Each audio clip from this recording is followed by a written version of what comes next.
Hey everybody, welcome to week 4 of the Sports Desk show. We have migrated a little bit again, but we are near the Sports Desk this time.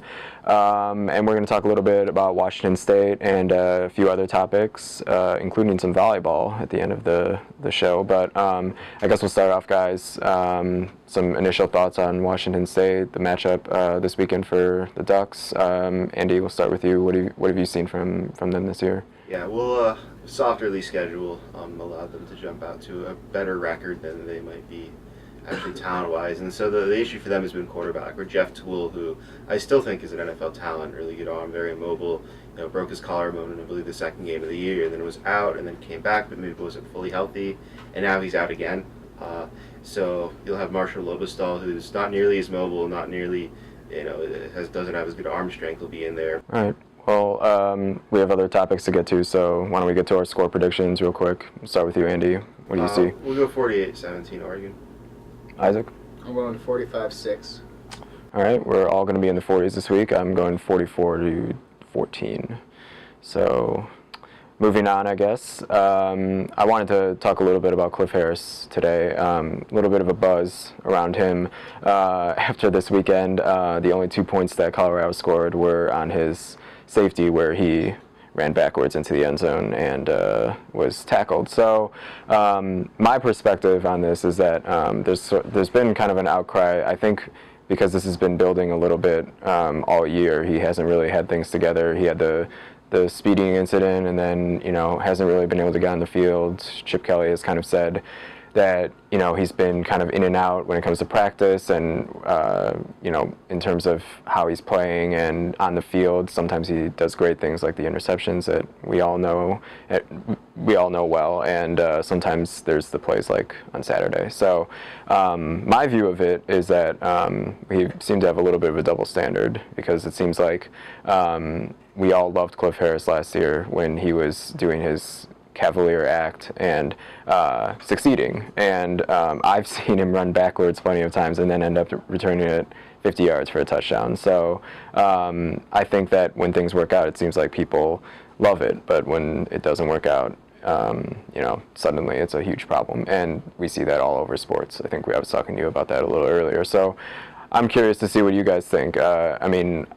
I think I'm sort of in the minority, staying on his side on this one. Obviously, it was a stupid play, and he needs to tone those down. But at the same time, I think he's one of those guys that you have to take what you get with him. So I guess we'll start with Isaac this time. I guess what do you see on that? I think the biggest thing for me with Cliff Harris is it's just he's costing himself potentially millions of dollars when he makes mistakes like that. When you look at it from, he is a player who has next level talent, but it's it's the difference between being a first and a second day draft pick when you consistently make plays like that, or when when a punt is bouncing, instead of just letting it bounce, you try and run for it, and then it ends up glancing off your foot and it's a live ball. I mean, those kind of mistakes they're little things, and I think it's easy to overlook them on an Oregon team that's going to be winning by 30 points a week. But when you evaluate the talent that Cliff Harris has, there's so much talent that's overshadowed by those mistakes, and I think if he can fix that, he can be a way more talented player than he is now. I think right now this is who Cliff Harris is. He's wildly talented. He's also young and immature on and off the field. I mean, you mentioned the safety dance that he performed there. He also has a 15-yard personal foul penalty before the game before he even gets going, which is, some could argue just as bad, because that's a blatant mental error instead of one that could be argued as maybe a combination of both. And so it's who he is, and if he plays well on the field, nobody cares. This is how we function in society. You could be the most crazy, you could be shooting squirrels for on Friday nights instead of doing homework, and if you score touchdowns, people overlook it. And so for if Cliff continues to do this and not play well, not practice well, when he does play, make mistakes, then he's gonna get the heat, and he's probably deserving of it. He's made some really dumb choices, both on and off the field. So, I just kind of think it is what it is, and yeah. Well, I guess we'll just have to see what happens going forward. But I guess we'll move on to our final topic then. The women's volleyball team had a really big weekend. You were there for both of their matches. Talk a little bit about especially beating Washington in a sweep, no less. That was pretty impressive. Yeah, well, we could actually start it off about as bad as it could. Washington State, it's just not a very good volleyball team.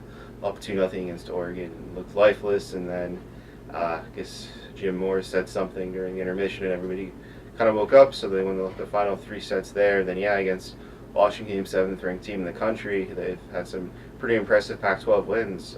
First 2 sets were pretty tight, back and forth. Both went beyond the 25 limit. Oregon pulled them out, and then pretty much dominated in the 3rd set. So it's a huge win because it gives them 2 wins over top 10, top 15 teams with Penn State and Washington. And last year, part of the reason why they got left out of the NCAA tournament is they only had the 1 win against a top 10 Washington team. So just moving forward with an eye on qualifying for the tournament, it's huge.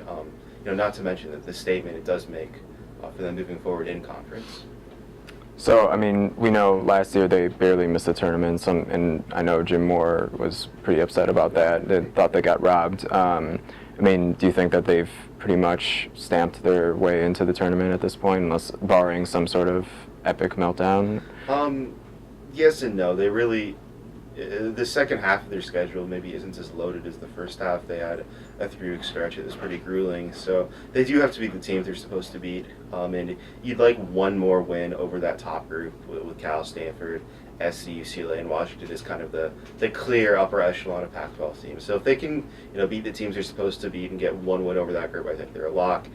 Even if they just beat the teams they're supposed to beat, they are probably a lock given how strong the Pac-12 is. But after last year, you never really know. All right, well, I think that'll about wrap things up for us. If you have any questions for us that you want, answered next week maybe, you can always tweet us at ODE Sports, and we'll be back next week. So see you then.